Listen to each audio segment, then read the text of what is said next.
I feel the need for speed. Holy flashback to the 1984 Top Gun movie with Tom Cruise. Iconic classic GPZ 1100. He actually rode a 100R, but it's very similar in style and fit finish and everything. And this is just a really cool cult classic.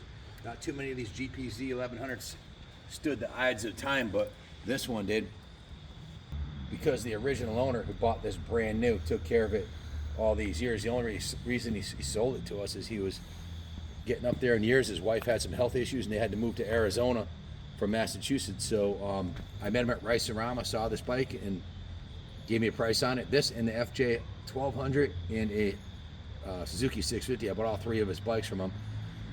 I like buying original owner bikes because you know the whole history. I heard the whole history of the bike, and it's all original. The paint's original on it. He did add a Kirker exhaust to it, and of course change the tires, chains and sprockets. But other than that, this bike's almost all 100% original. This was the top of the line Superbike for 1983, and the Superbike wars were at large. Kawasaki was trying to one-up Honda, Suzuki, and Yamaha, and this was the top of the line Superbike. Well preserved, reliable, original. It's got the bulletproof 1089cc power plant. It was the first year that fueled by closed loop digital fuel injection. Rated about 120 horsepower. It'll do just under 140 miles per hour, and it's capable of a 10-second quarter-mile run, which is fast even by today's standards. Super sturdy frame, race-bred handling and performance, excellent brakes front and rear, especially for the period, and hydraulic anti-dive forks. It has a Unitrack rear suspension with aluminum swing arm. You can see it's got a nice replacement chain and sprocket on there, and the rear tire's got 70% tread. Lightweight and 550 pounds for a bike of this size. Very robust and versatile. Great bike to ride or show. We put new spark plugs in it, a new battery, drained the fuel tank, inspected and power washed and cleaned out the inside of the tank. The fuel petcock was disassembled and cleaned. We put new fuel lines on it. BP94 non-ethanol fuel. That gave it a 100-point check over. Hot water pressure washed it, detailed it, cleaned it, buffed it, waxed it, and cleaned the entire bike. Forks have a hydraulic anti-dive, so that when you hit the front brake, it keeps the front forks from compressing, and the rear shock is infinitely adjustable with air. Bike had radical cams for this engine design. 5-speed, 4-cylinder, 135 plus miles an hour, 120 horsepower plus. You get 40 miles per gallon in a 10-second quarter mile. So, like I said, this is a classic. And the color is a 10. Kawasaki. It's a bright Ferrari red, and it's got a Targa windscreen on it. I don't see any evidence on this side of it being dropped. The original brake lever appears to be in good condition. The original Kawasaki mirror and turn signals. The fairing is in good condition. The tank is nice and straight.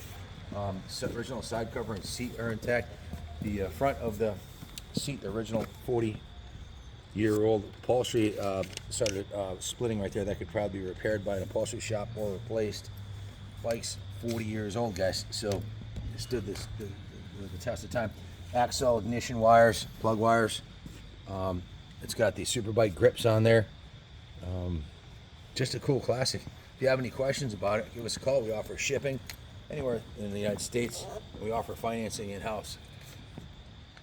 It is typical of the DFI bikes to idle a little rough when they're cold, and they make it real easy to adjust the idle. They have a switch right on the side here. I think the factory knew that, so you can just turn it up or down when it's hot or cold and set it just where you want it. So some of the racers would remove the fuel injection and put a set of flat side carbs on there for more horsepower and torque and adjustability. That's a mod that whoever buys the bike, you might want to consider down the road, or just run it with the fuel injection. It's very streetable and has plenty of torque. But if you're going to build a track or a quarter-mile monster, there's plenty of room for growth. It's very similar to the KZ1000 engine design, and there's a mountain of performance parts out there for this particular bike. It's got the Bridgestone Battle Axe rear tire on it, Bridgestone Battle Axe front tire with decent tread on them. So if you have any questions, call us 860-454-7024. Original owner classic with original paint, 40 years old. Hard to come by like this. Thanks for watching, and God bless America.